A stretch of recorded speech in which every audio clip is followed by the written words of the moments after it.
दोस्तों स्वागत है आपका बिहार न्यूज में। दोस्तों मैं हूं फिरदौस गनी और आप देख रहे हैं केडीवी लाइव। दोस्तों आज हो चुका है 21 अगस्त 2022। तो आज की बिहार की टॉप न्यूज लेकर आए हैं आपके लिए। तो चलिए दोस्तों स्टार्ट करते हैं आज की पूरे बिहार की टॉप न्यूज।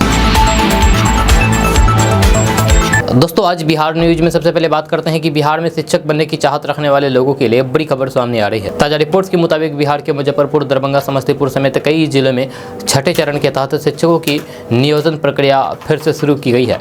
खबर के अनुसार मुजफ्फरपुर, दरभंगा, समस्तीपुर, गया, मधुबनी, भागलपुर नगर निगम समेत दर्जनों नगरीय निकायों के माध्यम और उच्च माध्यमिक नियोजन के लिए आज से काउंसलिंग की जाएगी। इसको लेकर के दिशा निर्देश जारी किया गया है। आपको बता दूं कि बिहार के नगर निगम नियोजन इकाइयों में 20 अगस्त को जिला स्तर पर, नगर परिषद और नगर पंचायत नियोजन इकाइयों में 22 अगस्त और जिला स्तर पर जिला परिषद नियोजन इकाइयों में 23 अगस्त को काउंसलिंग होगी। दोस्तों बात करते हैं कि बिहार की राजधानी पटना से बड़ी खबर सामने आ रही है।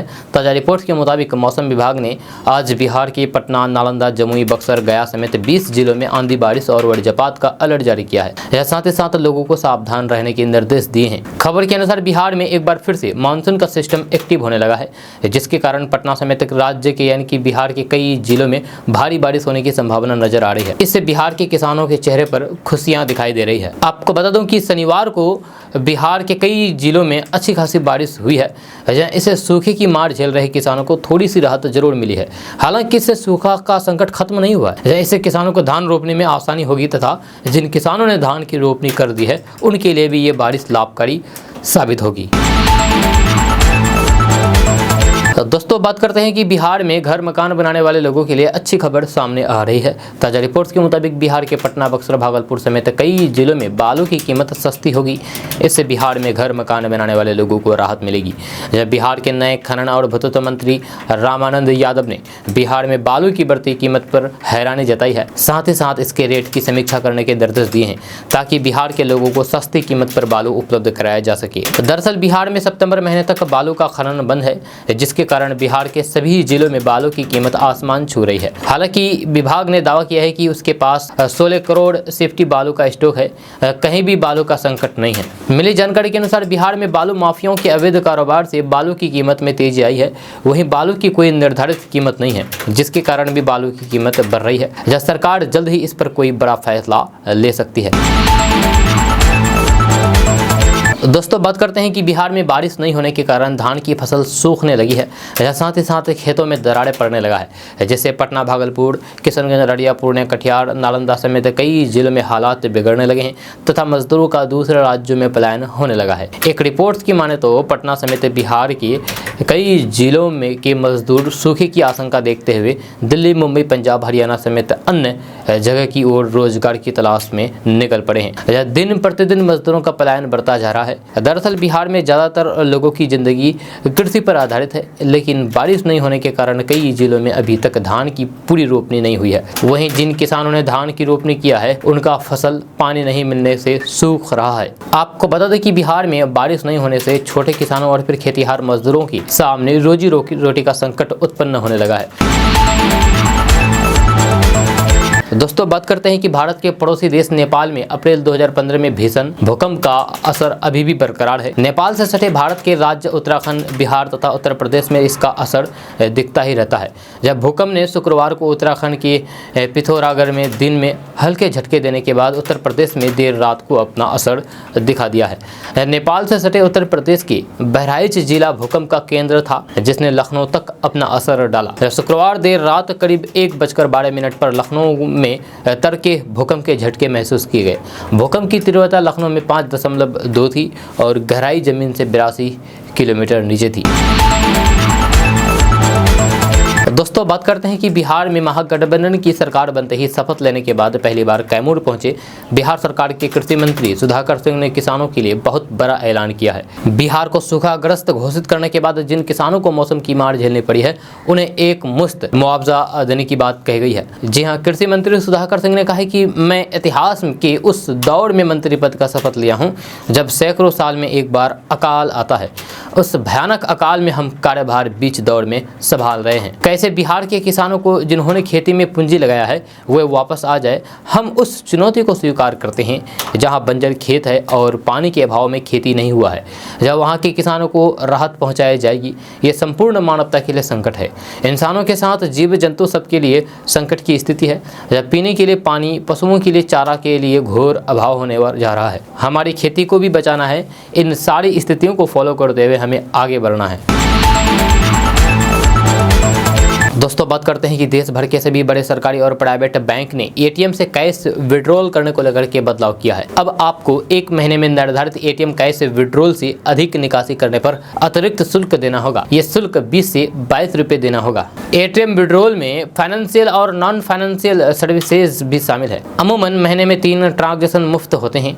इसके बाद अलग अलग बैंकों का नियम और चार्ज लगा दिए गए हैं। भारतीय रिजर्व बैंक ने पिछले साल एक सर्कुलर में कहा कि मंथली फ्री ट्रांजेक्शन से ज़्यादा पैसा निकालने पर 21 रुपये प्रति ट्रांजेक्शन की फीस लगेगी। नया नियम 1 जनवरी 2022 से लागू हो गया है। यह कुछ बड़े बैंकों की एटीएम ट्रांजेक्शन की लिमिट और चार्ज के बारे में जानते हैं। जी हाँ, आपको बता दूं कि एसबीआई ट्रांजेक्शन में फ्री लिमिट से ज़्यादा ट्रांजेक्शन के लिए एटीएम के आधार पर 5 रुपये से लेकर के 20 रुपये तक का शुल्क लेता है। जब मुफ्त सीमा से अधिक गैर वित्तीय लेन देन के लिए ग्राहकों से लागू जीएसटी दरों के अलावा एसबीआई एटीएम पर 5 रुपये और अन्य बैंक की एटीएम पर 8 रुपये का शुल्क लिया जाता है। एसबीआई एटीएम पर मुफ्त सीमा से अधिक नगद निकासी लेन देन पर 10 रुपये का चार्ज लगाया जाता है। अन्य बैंक की एटीएम पर अतिरिक्त वित्तीय लेन देन के लिए एसबीआई प्रति लेन देन 20 रुपये का शुल्क लेता है। शुल्क के अलावा ग्राहक के खाते से लागू जीएसटी भी लिया जाता है। दोस्तों बात करते हैं कि बिहार में महागठबंधन की सरकार आने के बाद बीजेपी लगातार सीएम के साथ साथ सरकार पर सवाल उठा रही है। जहां साथ ही बयानबाजी का भी दौर जारी है। जहां बीजेपी इसे जंगल राज की वापसी कह रही है, तो वहीं सीएम नीतीश कुमार पर भी लगातार हमला कर रहे हैं। खास तौर पर बीजेपी सांसद सुशील कुमार मोदी ने सीएम नीतीश कुमार से लेकर के आरजेडी पार्टी पर भी जमकर के हमला बोला है। उन्होंने साथ ही ये भी कहा था कि नीतीश कैबिनेट में कैसे कैसे दबंग बाहुबली नेताओं को शामिल कराया है। अब आरजेडी ने उन्हें जवाब दिया है, साथ ही उनकी मुश्किल भी बढ़ सकती है।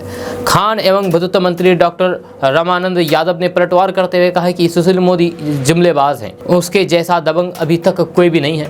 बिहार के डिप्टी सीएम रहते सुशील मोदी ने लोदीपुर खेतान मार्केट की जमीन पर कब्जा जमाया। इस बात से ही सुशील मोदी की दबंगता का पता चलता है। लेकिन हम छोड़ेंगे नहीं, उनके साथ साथ उनके भाई की पत्नी की संपत्ति की जांच करवाऊंगा। उन्होंने कहा कि सुशील मोदी और बीजेपी के कई नेता आरजेडी के नेताओं को दबंग बाहुबली कहते हैं। यदि हम दबंग रहते तो फिर पटना पश्चिम जैसे सेंसिटिव इलाके से 2 बार इंडिपेंडेंट चुनाव लड़े, जहां गवर्नर, चीफ सेक्रेटरी, मुख्यमंत्री है। बिहार का लॉ एंड ऑर्डर भी वहीं से कंट्रोल होता है जिस इलाके से हम चुनाव लड़े। रामानंद ने बताया है कि दबंगता से कोई भी एमएलए नहीं बन जाता है। दोस्तों बात करते हैं कि बिहार में अब महागठबंधन की सरकार है। विपक्ष में रहते हुए तेजस्वी यादव शराबबंदी को फेल बताते थे और सरकार पर हमलावर रहते थे, लेकिन अब तेजस्वी यादव खुद सरकार में शामिल है। इसके बावजूद भी सुपौल से एक हैरान कर देने वाला मामला सामने आया है। यहाँ पुलिस ने शराब के नशे में हंगामा करते हुए होमगार्ड के एक जवान को गिरफ्तार किया है। मामला पिपरा थाना क्षेत्र के थुमहा बाजार का है। गिरफ्तारी के बाद होमगार्ड के जवान को पिपरा बाजार में स्थित सामुदायिक स्वास्थ्य केंद्र चिकित्सालय जांच के लिए लाया गया है। दरअसल गिरफ्तार जवान को नौकरी काल में अपने पिता की मौत होने के बाद अनुकंपा के आधार पर हाल ही में होमगार्ड की नौकरी मिली थी। वह 2 दिन बाद ही सुपौल में स्थित उत्पाद विभाग में ज्वाइन करने वाला था, लेकिन उससे पहले ही पुलिस ने उसे धर दबोचा। दोस्तों बात करते हैं कि सरकार बनते ही कभी मंत्रियों के आपराधिक इतिहास तो कभी मंत्रियों के अपशब्द बोलने से नीतीश सरकार परेशान है। ऐसे में अब उप मुख्यमंत्री तेजस्वी यादव ने अपने आरजेडी कोटे के मंत्रियों के लिए कामकाज और व्यवहार को लेकर के एक गाइडलाइन जारी किया है। उप मुख्यमंत्री तेजस्वी यादव ने आरजेडी कोटे के सभी 16 मंत्रियों के लिए गाइडलाइन जारी करते हुए उनसे कहा गया है कि नीतीश सरकार में राष्ट्रीय जनता दल के कोटे से बने मंत्री विभाग में अपने लिए कोई नई गाड़ी नहीं खरीदेंगे। राष्ट्रीय जनता दल के मंत्री उम्र में सबसे बड़े कार्यकर्ता, शुभचिंतक, समर्थक या किसी भी अन्य व्यक्ति को पांव नहीं छूने देंगे। शिष्टाचार और अभिवादक के लिए हाथ जोड़ करके प्रणाम, नमस्ते और आदाब की परंपरा को ही बढ़ावा देंगे। इसी तरह सभी मंत्रियों से आग्रह है कि उनका सभी के साथ सौम्य और शालीन व्यवहार हो तथा बातचीत सकारात्मक रहे। सादगी से पेश आते हुए सभी जाति धर्म के गरीब एवं जरूरतमंद लोगों को अविलंब प्राथमिकता के आधार पर मदद करेंगे। यह किसी से भेंट स्वरूप, पुष्पगुच्छ, गुलदस्ता लेने के स्थान पर किताब कलम के आदान प्रदान को बढ़ावा देंगे और इस आशय का आग्रह लगातार करेंगे। दोस्तों, बात करते हैं कि देश के बड़े राजनीतिक रणनीतिकार प्रशांत किशोर ने बिहार में बने महागठबंधन और नीतीश कुमार को लेकर के बड़ा बयान दिया है। उन्होंने महागठबंधन की सरकार पर निशाना साधते हुए कहा है कि संभव है कि लोकसभा चुनाव तक ये लोग साथ रहे, लेकिन विधानसभा चुनाव से पहले इसमें फेरबदल संभव है। साथ ही उन्होंने बिहार में लगातार सरकार की अस्थिरता को लेकर भी बयान दिया है। उन्होंने कहा है कि 2012 के बाद से बिहार में ये छठा प्रयोग है जिससे सरकार बदली है। नीतीश कुमार कुर्सी से चिपक कर बैठ गए हैं। 2014 के नीतीश कुमार और 2022 के नीतीश कुमार में जमीन आसमान का फर्क है। ये सभी बातें प्रशांत किशोर ने शुक्रवार को अपने दरभंगा दौरे के दौरान कही थी। प्रशांत किशोर ने दरभंगा में जन सूरज के कई कार्यक्रम में हिस्सा लिया और लोगों से जन सूरज की सोच के बारे में संवाद स्थापित किया। उन्होंने कहा कि बिहार को अगर विकसित राज्यों की श्रेणी में खड़ा करना है तो फिर 3 बिंदुओं पर काम करना होगा: सही लोग, सही सोच और सामूहिक प्रयास। उन्होंने कहा कि हम 2 अक्टूबर से शुरू हो रहे पद यात्रा के माध्यम से बिहार के हर गांव प्रखंड में जाना चाहते हैं और हर घर का दरवाजा खटखटाना चाहते हैं ताकि समाज को मत करके सही लोगों को चिन्हित किया जा सके। ऐसे सभी सही लोगों के माध्यम से हम बिहार के वास्तविक मुद्दों को समझने का प्रयास करेंगे।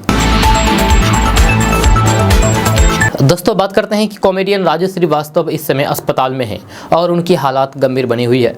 बीते 9 दिनों से राजू श्रीवास्तव दिल्ली के एम्स में भर्ती है।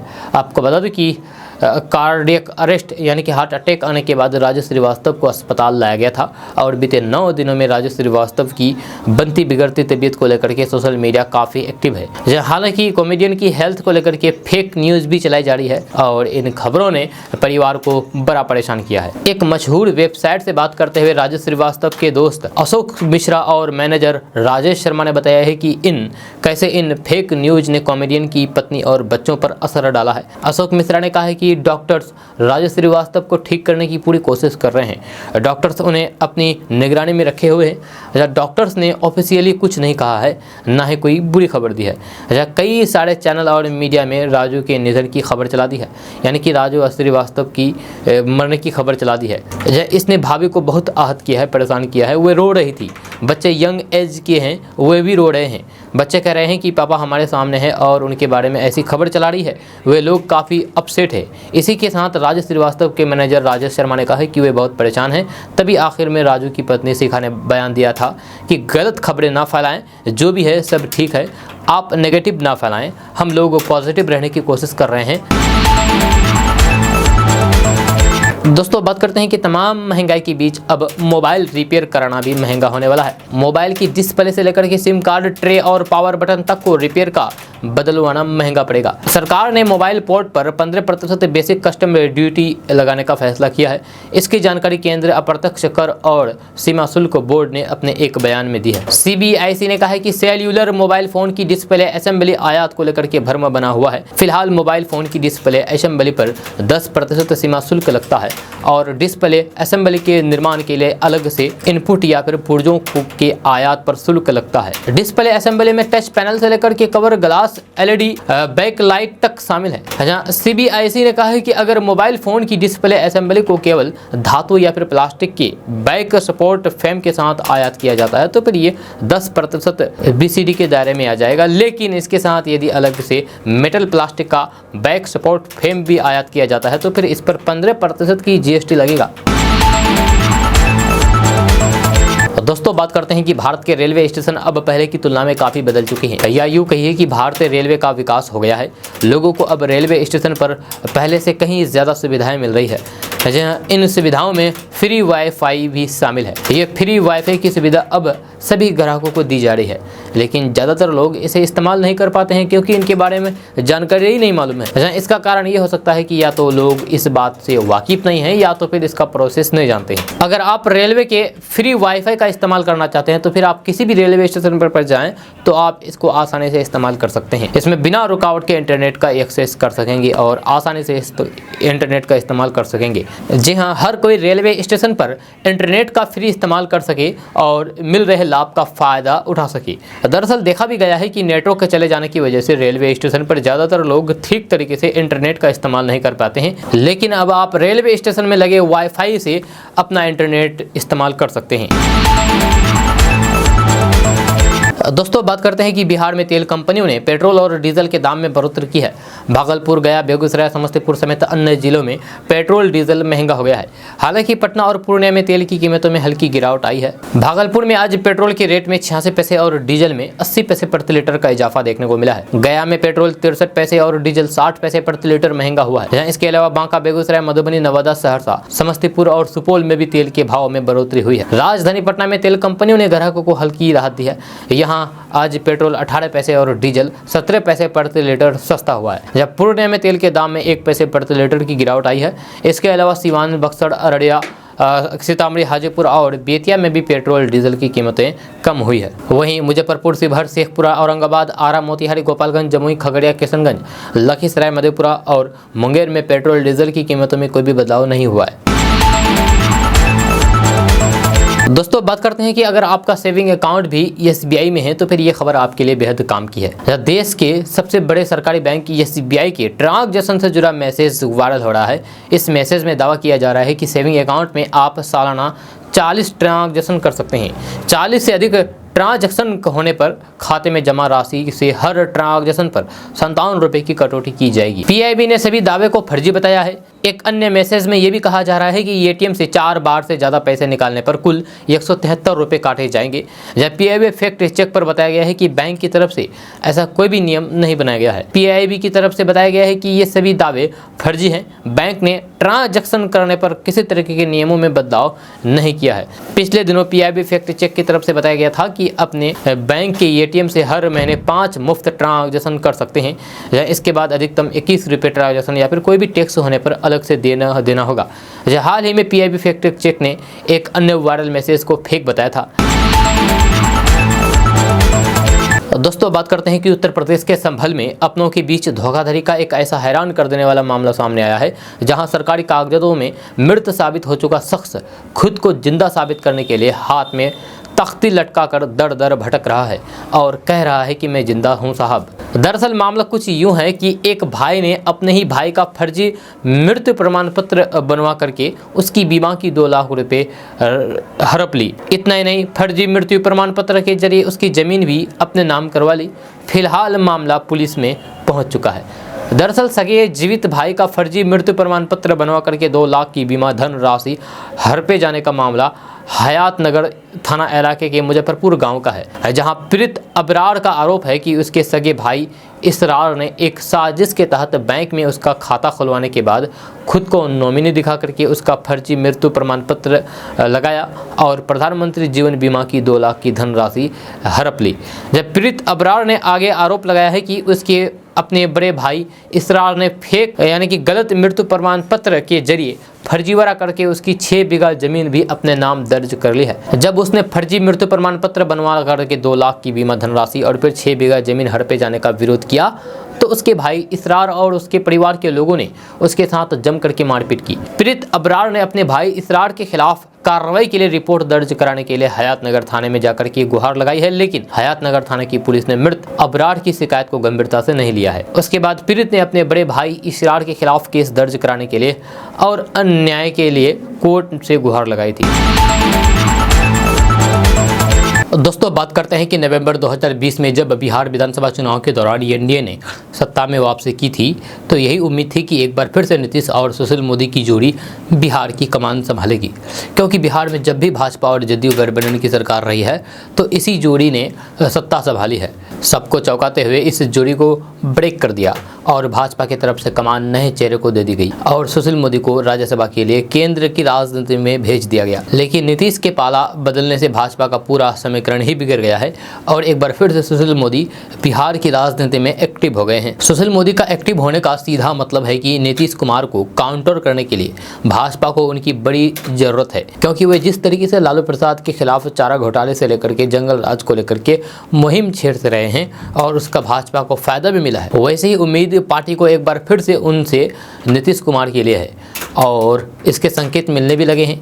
सुशील मोदी नीतीश कुमार के पाले बदलने के बाद लगातार हमलावर हो रहे हैं, चाहे जंगल राज की बात हो या फिर बिहार में आपराधिक छवि वाले विधायकों को मंत्री बनाने की बात हो, वे लगातार नीतीश कुमार सरकार पर हमलावर कर रहे हैं। सुशील मोदी ने नीतीश कुमार पर सबसे पहला हमला बिहार में सरकार गिरने के कारण बताकर किया है। उन्होंने ये आरोप लगाया है कि नीतीश कुमार की सरकार गिराने की सबसे बड़ी वजह ये थी कि भाजपा ने उन्हें उपराष्ट्रपति नहीं बनाया। जब मोदी ने कहा कि नीतीश उपराष्ट्रपति बनना चाहते थे, नहीं बने, इसीलिए सरकार गिरा दी। इसके बाद उन्होंने ये भी कह दिया है कि नीतीश अब मुख्य दर्शक मुख्यमंत्री होंगे, सब कुछ तेजस्वी यादव और लालू प्रसाद यादव तय करेंगे। इसी तरीके से मंत्रिमंडल बंटवारे पर भी उन्होंने तंज कसते हुए कहा कि नीतीश ने तेजस्वी को धोखा देकर के गृह मंत्रालय अपने पास रख लिया है। साफ है, सुशील मोदी अब खुल करके नीतीश कुमार पर बाउंसर फेंक रहे हैं।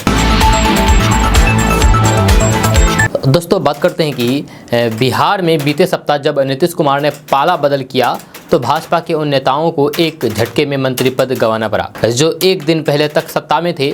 इन नेताओं में शाहनवाज हुसैन भी शामिल है, जो 1999 में महज 32 साल की आयु में केंद्रीय मंत्री बने थे। जब बिहार का मंत्री बनना भी उनके लिए समझौते जैसा ही था, जो कि एक दौर में केंद्र सरकार में मंत्री थे, लेकिन अब उनके हाथ से वे भी चला गया। यही नहीं, 17 अगस्त को भाजपा ने केंद्रीय चुनाव समिति का नए सिरे से गठन किया तो वह उससे भी बाहर हो गए। इस तरीके से महज एक ही सप्ताह के अंदर शाहनवाज हुसैन को अपने सियासी करियर में दो बड़े बड़े झटके लगे हैं। मुस्लिम बहुल लोकसभा सीट किशनगंज से 1999 में शाहनवाज हुसैन ने जीत हासिल की थी और केंद्रीय मंत्री भी बने थे। इसके बाद 2004 में सरकार चली गई, लेकिन वे भाजपा के प्रमुख चेहरे बने रहे। उनके सियासी ग्राफ में गिरावट की शुरुआत 2014 से तब हुई जब वे भागलपुर लोकसभा सीट से 2014 में चुनाव ही हार गए। इसके बाद 2019 में उन्हें टिकट ही नहीं मिल पाया था। हालांकि उन्हें 2014 में राष्ट्रीय प्रवक्ता बना दिया गया था, जहां इस पद पर वे 2021 तक बने रहे और फिर उन्हें बिहार विधान परिषद में भेजा गया। इसके बाद वे बिहार के उद्योग मंत्री चुने गए। भले ही उन्हें इसके जरिए कुछ मिला था, लेकिन राष्ट्रीय राजनीति में उनकी एंट्री की उम्मीद भी खत्म होती दिखी है। अब केंद्रीय चुनाव समिति से हटाए जाने के बाद अब ये संकेत और गहरा गए हैं। दोस्तों, बात करते हैं कि बिहार में पर्याप्त बारिश नहीं होने से अकाल के आसार गहराने लगे हैं। ऐसे में स्थिति की गंभीरता का आकलन करने के लिए शुक्रवार को मुख्यमंत्री नीतीश कुमार ने प्रभावित जिलों पटना, भोजपुर, बक्सर, औरंगाबाद समेत कई जिलों का एरियल सर्वे किया। इस दौरान उनके साथ संबंधित विभागों के कुछ मंत्री और अधिकारियों का भी दल मौजूद थे। सर्वे के बाद वे अधिकारियों के साथ बैठक करके स्थिति पर चर्चा करके आगे के हालातों पर रणनीति बनाई। सर्वे के बाद वे अधिकारियों के साथ बैठक करके स्थिति पर चर्चा करके आगे के हालातों पर रणनीति बनाई जाएगी। दरअसल भादों का महीना चलने के बावजूद भी इस साल बारिश की संभावना नहीं दिख रही है। मौसम विभाग के अनुसार बिहार में अगस्त महीने में अनुमान से 64% कम बारिश हुई है। मौसम विभाग के अनुसार जून से अब तक बिहार में औसतन 602 मिलीमीटर बारिश होनी चाहिए थी, लेकिन सिर्फ 378 मिलीमीटर बारिश हुई है। इसके चलते बिहार में सूखे के आसार बन रहे हैं। कम बारिश होने के कारण धान के खेतों में दरार पड़ने के साथ साथ धान की फसल सूख करके पीली होती जा रही है। बिहार सरकार द्वारा किसानों को सिंचाई के लिए डीजल सब्सिडी दी जा रही है, लेकिन 80% सरकारी नलकूपों की अनुपयोगी होने और फिर नहरों में पानी नहीं होने से 5% किसान ही इसका लाभ ले पाएंगे। किसानों का कहना है कि यदि बेहतर बारिश नहीं हुई तो फिर रबी की फसल भी बेहतर होने की संभावना नहीं दिखती है। बताया जाता है कि बिहार इस समय सबसे खराब स्थिति से गुजर रहा है। जब बिहार में दक्षिण पश्चिमी मानसून की स्थिति बेहद खराब है, जब बिहार के कई जिले ऐसे हैं जहां पर 40% ही बारिश अब तक हुई है। इन जिलों में लखीसराय और भागलपुर भी शामिल है। जब बिहार में कम बारिश के कारण कई जिलों में धान की रोपनी भी प्रभावित हुई है। बिहार के धान का कटोरा कहे जाने वाले रोहतास और कैमूर जैसे जिलों में भी स्थिति बेहद खराब है। यहाँ नहरों के सहारे खेतों में पटवन हो रहा है, लेकिन इसमें भी तेजी से पानी कम होने के कारण हालात बद से बदतर होने का खतरा मंडराने लगा है।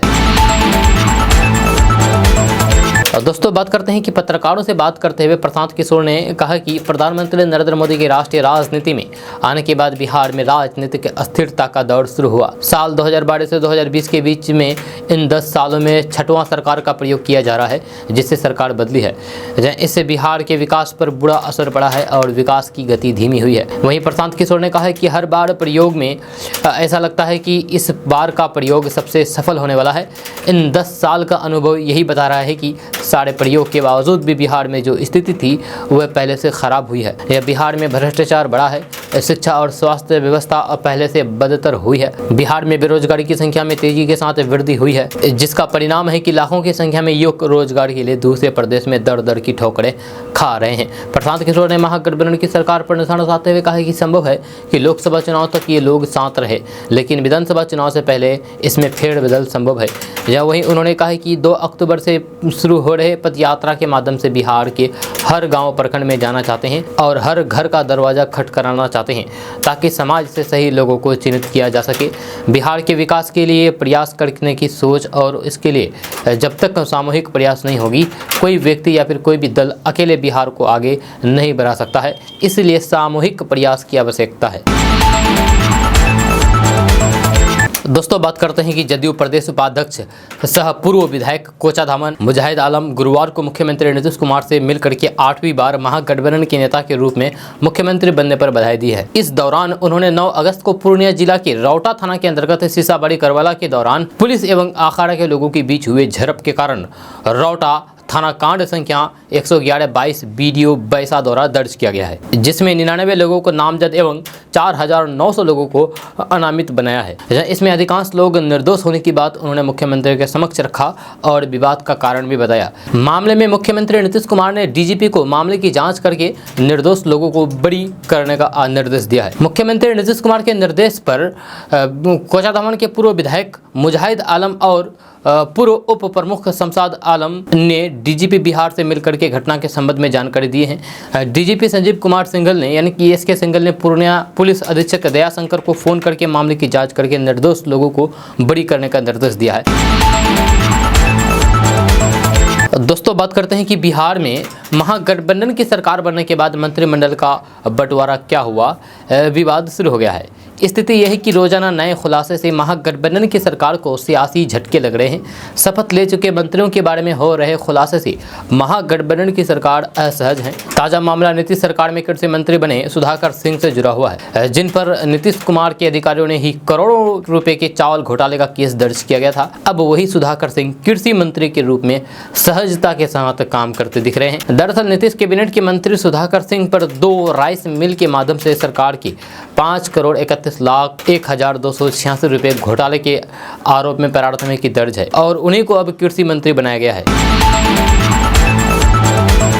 बिहार के जमुई जिले में एक प्रेमी जोड़ी को प्यार करना महंगा पड़ गया। लड़की के परिवार वालों ने घर आकर के लड़के की जमकर की पिटाई कर दी। मामला जमुई जिले के खैरमा गांव का है, जहां एक डांस क्लास में एक लड़की को ट्रेनर से प्यार हो गया, लेकिन लड़के के दूसरे जाति से होने के कारण लड़की के परिवार वालों ने इसका विरोध कर दिया, जिसके बाद दोनों ने भाग करके 15 जुलाई को वाराणसी कोर्ट में शादी कर ली। शादी के 1 महीने बाद दोनों जब अपने घर पहुंचे तो फिर इस बात की जानकारी लड़की के परिवार वालों को लग गई, जिसके बाद परिवार वालों ने अर्जुन को फोन करके जान से मार देने की धमकी दी।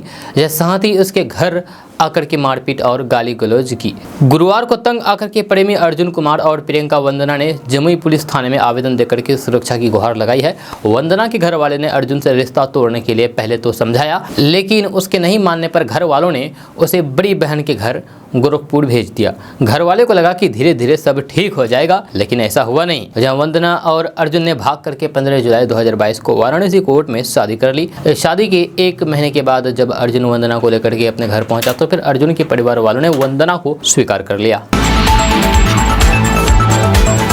दोस्तों बात करते हैं कि देश की राजधानी दिल्ली में जहां एक और शराब नीति को लेकर के सीबीआई ने डिप्टी सीएम मनीष सिसोदिया के घर पर छापेमारी की है, तो वहीं दिल्ली में शिक्षा को लेकर के अमेरिका के प्रसिद्ध अखबार न्यूयॉर्क टाइम्स में एक आर्टिकल प्रकाशित हुआ है। इसमें मनीष सिसोदिया की भी तस्वीर छपी है।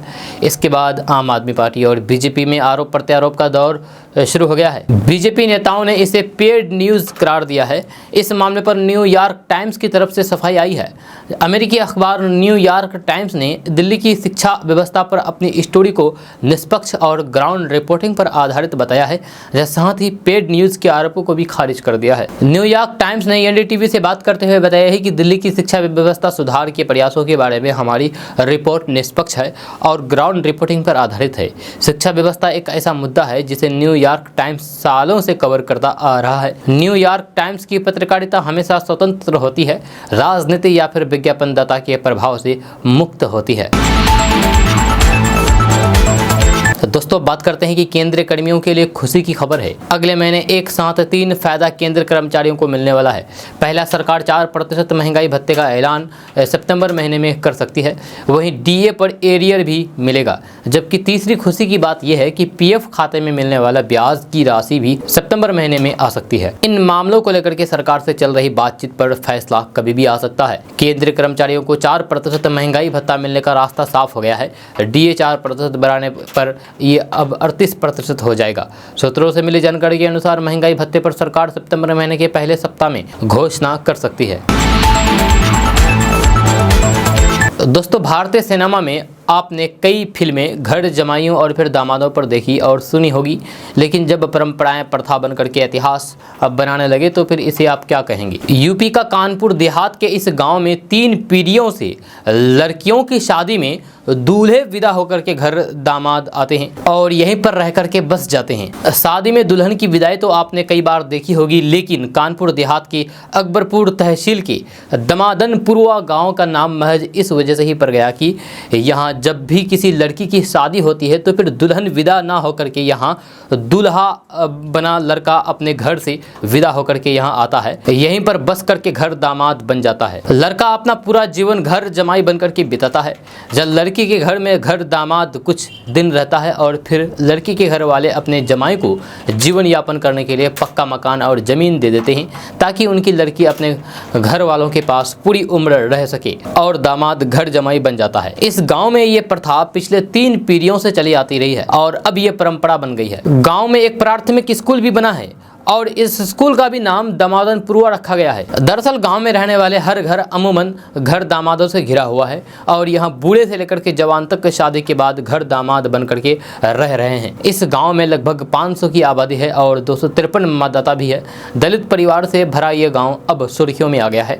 पिछले 2 साल पहले इस गाँव के नामकरण के बाद अब ये गाँव सरकारी अभिलेखों में भी दर्ज हो गया है, जिसके बाद ये चर्चा का विषय बना हुआ है। गाँव के ही रहने वाले बुजुर्ग राम प्रसाद ने बताया है कि जब वे शादी होकर के यहाँ आए थे तभी से इस गांव में घर दामाद बन करके रह रहे हैं। उन्होंने बताया है कि आर्थिक स्थिति सही नहीं होने के चलते इस प्रथा की शुरुआत हुई थी और अब ये प्रथा परंपरा बन गई है।